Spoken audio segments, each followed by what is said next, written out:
This is Vision Test Series 2025. This is test number 2 and this test related to the polity. We have discussed already test number 1 जिसमें हमने 100 question किए थे और वो सारे question polity से ही related थे. मतलब हमने 100 क्वेश्चन यहाँ करेंगे, 100 क्वेश्चन यहाँ करेंगे, 200 क्वेश्चन हम पॉलिटी करेंगे. ठीक है जी. तो 100 क्वेश्चन कर चुके हैं. हम यहाँ पर सिंपल भाषा में समझने की कोशिश करते हैं पॉलिटी को, इन टेस्ट सीरीज़ों को. ठीक है. चलिए क्वेश्चन नंबर 10 से स्टार्ट करते हैं. मैंने एक से लेकिन होता क्वेश्चन ऑलरेडी डिस्कस कर दिए टेस्ट नंबर 2 के. ये टेस्ट नंबर 2 है हमारा. चलिए पढ़ते हैं. Consider the following statement regarding the impeachment of president. जो प्रेसिडेंट का इम्पीचमेंट होता है, मतलब उनको हटाना होता है, रिमूवल होता है प्रेसिडेंट, कह रहा है उसके रिगार्डिंग कुछ पॉइंट दिए गए हैं. तो पहला पढ़ते हैं. He can be impeached for the violation of the constitution which defined in the constitution.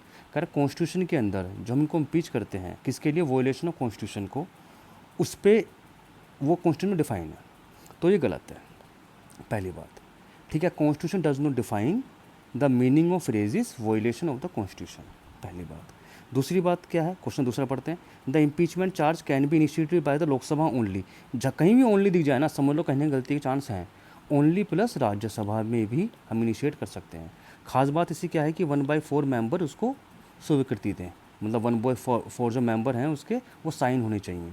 दूसरी बात क्या है? जो 14 days notice should be given to president. तो कितने दिन का नोटिस दिया जाता है? 14 डेज नोटिस दिया जाता है. तो 2 लाइन तो मैंने एक्स्ट्रा बता दिया आपको. ठीक है. तो ये हमारा ये भी गलत हो गया.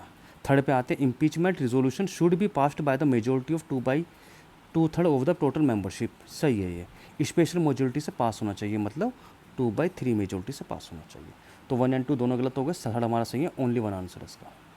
ठीक है. तो ये क्वेश्चन हमारा 10 हो गया. क्वेश्चन नंबर 11 पे चलते हैं. डायरेक्ट देख लेते हैं. सिंपल क्वेश्चन है लग रहा है. ये हाई कोर्ट से रिलेटेड है.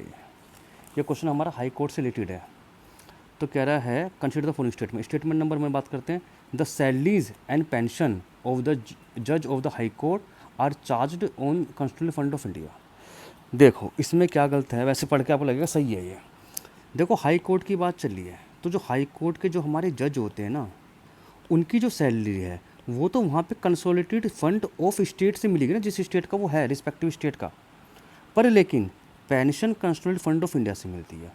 तो जो पेंशन है वो मिलेगी हमारे पास कंसोलिडेटेड फंड ऑफ इंडिया से, सैलरी मिलेगी कंसोलिडेटेड फंड ऑफ स्टेट से. तो ये याद करने वाली बात है. तो सेकंड फर्स्ट में गलत हो गया.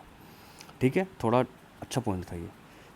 पॉइंट नंबर 2 पे चलते हैं. The salaries and pension of the जज of the high court are decided by the parliament. ये हमारा बिल्कुल सही है. तो हमारे पास फर्स्ट हमारा रॉन्ग हुआ और सेकंड हमारा सही हुआ. तो आंसर इसका डी. ठीक है. एक आर्टिकल और इसमें अंदर याद कर लो अगर आपको याद हो जाए तो. आर्टिकल नंबर 221 हमारे पास क्या है? 221 हमारे पास है salaries of high court, salaries of high court जजेस. ऐसी याद बता दिया मैंने आपको. ठीक है. तो ये क्वेश्चन हमारे 11 क्वेश्चन भी हो गया. क्वेश्चन नंबर चलते हैं हम 12 पे. ये क्वेश्चन अच्छा है क्योंकि इस टाइम पे स्पीकर और डिप्टी स्पीकर के बारे में बात चल रही थी. तो हम इसको पहले पढ़ने की कोशिश करते हैं डायरेक्ट. ठीक है. कह रहा है consider the following statement regarding the deputy speaker of the Lok Sabha. ठीक है. Speaker fix the election date of the deputy speaker. ये सही है हमारी लाइन. स्पीकर ही डिसाइड करता है उसकी इलेक्शन डेट, किसकी? डिप्टी स्पीकर की. And administrator and the oath of him after the election. ये गलत है. ये ज़रूरी नहीं है कि वो इलेक्शन जो है वो ओथ वो ले उसको. ठीक है. लोकसभा के अंदर जो चीज़ है ये हमारे पास जो है ये थोड़ा सा इसमें लाइन वाली गलत है. Both speaker and deputy speaker while assume their office does not make two separate oath and affirmation. तो इसलिए ये लाइन हमारी जो है, ये जो लाइन मैं आपको ये जो अंडरलाइन कर रहा हूँ, ये लाइन, ये वाली लाइन गलत है हमारी. इसलिए पहला हमारा गलत हुआ. चलिए अगला पढ़ते हैं. Deputy speaker automatically become the chairman of the committee in which he appointed as a member. ये बिल्कुल सही है. ये याद कर लो आप. ये लाइन अच्छी लाइन है कि डिप्टी स्पीकर ऑटोमेटिक चेयरमैन बन जाता है उस कम्युनिटी का जिसके अंदर मेंबर बनते हैं. ठीक है. According to the constitution speaker shall come from the ruling party whereas the deputy speaker come from the opposition party. कह रहा रूलिंग जो स्पीकर है वो रूलिंग पार्टी से होगा और जो डिप्टी स्पीकर है वो अपोजिशन पार्टी से है. कह रहा क्या ये सही है? देखो होता क्या है कि ये ऐसा होता था जब हमारी 10th लोकसभा हुई थी तब तक. पर उसके बाद हो ये रहा है कि पहले हमारे पास ये हमारा सही है. वैसे तो 10th लोकसभा तक हुआ ये था कि स्पीकर और डिप्टी स्पीकर दोनों ही रूलिंग पार्टी से बनते थे.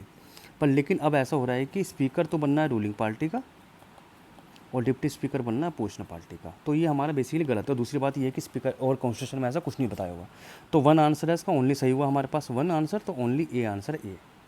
ठीक है, थोड़ा सा समझ लेना बात को। क्वेश्चन नंबर 13 पे चलते हैं। पंचायत राज से स्टार्ट है या पंचायत राज सिस्टम से, PRS से। Ensuring the people participation in development of process. कह रहा है कि ऑब्जेक्ट जो है, फंडामेंटल ऑब्जेक्ट है पंचायत राज का, वो ये है कि जो इंश्योर करे कि लोग को पार्टिसिपेशन हो डेवलपमेंट प्रोसेस के अंदर। तो सही है, हम पढ़ते ही हैं ये बात। ये सेकेंड है developing power to grass root level to enhance the community involvement in decision making. तो ये भी सही है, यही पढ़ते हो आप। Focusing of the administrative delegation, ये गलत है। पार्टिसिपेशन तो ठीक है, पर अगर आप एडमिनिस्ट्रेशन डेलीगेशन की बात करोगे तभी हमारा गलत हो जाता है। ठीक है, डेमोक्रेटिक डिसेंट्रलाइजेशन की तो ठीक है, पर लेकिन fundamental objective it's not part. तो थर्ड हमारा गलत हो गया, only two first and two answer है इसका। ठीक है जी, क्वेश्चन नंबर चलते हैं 14 पे। ये रटने वाला question direct. It is created for the administration of the town which does not yet to fulfil the condition necessary for the constitution of the municipalities. It is neither an elected body not a statutory body, but unlike in the municipalities, it is an entirely nominated body and it is the all members and including chairman nominated by the state government. This is called notified area committee, NAC, इसका ये answer है। ठीक है, तो ये सब रटने वाला क्वेश्चन डायरेक्ट, इसमें कोई कुछ नहीं कर सकता। क्वेश्चन नंबर 15 पे चलते हैं। Which of the following individual privileges is provided to the member of the state legislature. State legislature को मेंबर कौन सी प्रिविलेजेस प्रोवाइड करी गई हैं? तो इनके अंदर एक प्रिविलेज होती है कि जब वो इलेक्शन, जब सेशन हो रहा होता है, सेशन के दौरान उनको ये प्रिविलेज मिला हुआ है कि सेशन के दौरान उनको जूरी, मतलब उनको ज़रूरी नहीं है कि वो उसके अंदर अरे क्या कहते विटनेस बने। बेसिकली भाई इंक्वायरी हो रही है या order of attendance of witness है, उस टाइम पे ज़रूरी नहीं है। तो ये हमारे इनको प्रिविलेज होती है, मतलब जूरी सर्विस एग्जाम्पशन है। तो मतलब आंसर इसका C, exemption from the jury services when the state lectures in are session. तो ये हमारे पास का आंसर सी हुआ। ठीक है, आई बात समझ में? इसके अंदर ऐसा क्यों है? ठीक है, आगे बढ़ते हैं। तो मतलब कहने का मतलब क्या है, they are exempted from the jury services, they can refuse, मना कर सकता है, to given the evidence, appear as a witness in the case pending in the court when state lecture in session. जब सेशन है हमारा चल रहा है उस टाइम पे स्टेट लेजिस्लेचर का जो मेंबर है वो मना कर सकता है विटनेस के लिए, एज अ विटनेस भी, और एज अ अपेयर होने के लिए कोर्ट में भी वो उसको मना कर सकता है। तो आंसर इसका सी। क्वेश्चन नंबर चलते हैं 16 पे। In the context of the Indian politic consider the following statement regarding the legislative assembly. Legislative assembly से रिगार्डिंग एक कुछ पार्ट दिया हुआ है। The election of the members are the now done by directly election only. सही बात है, तो इलेक्शन डायरेक्टली होती ही है हमारे यहाँ पर। 105 amendment act 2019 cease the reservation of seat for Anglo Indian community. ये गलत है हमारे पास, ये हमारे पास गलत है, क्योंकि हमारे पास जो आर्टिकल हमारे पास है 104, उस ये जो आर्टिकल है बेसिकली वो एक तरह से 104 की बात चल रही है कि उन्होंने एंग्लो सीट जो है रिजर्वेशन को उसे ख़त्म कर दिया था एंग्लो इंडियन कम्युनिटी के अंदर, और इसके साथ साथ SC/ST का रिजर्वेशन 10 साल के लिए बढ़ा दिया गया था। तो ये हमारा गलत हो गया।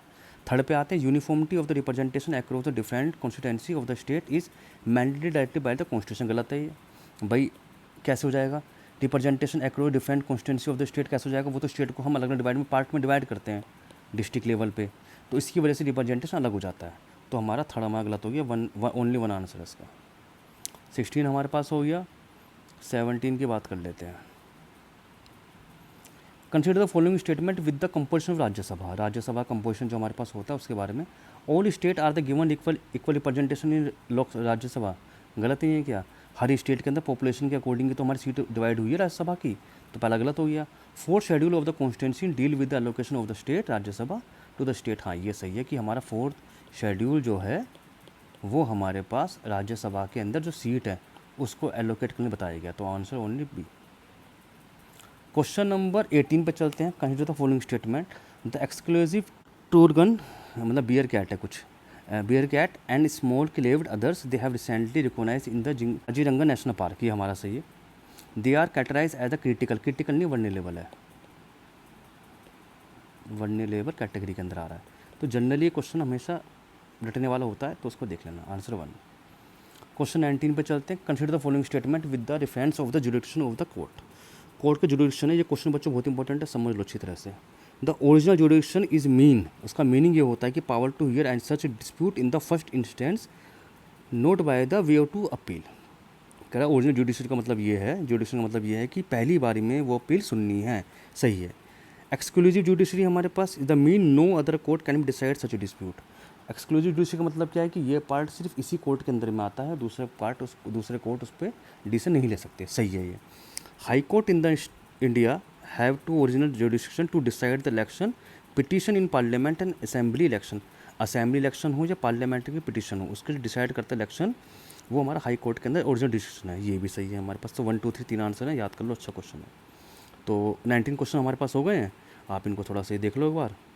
कल मिलेंगे, कल मैं 20 क्वेश्चन करा दूँगा इसके आगे। Thank you for the watch.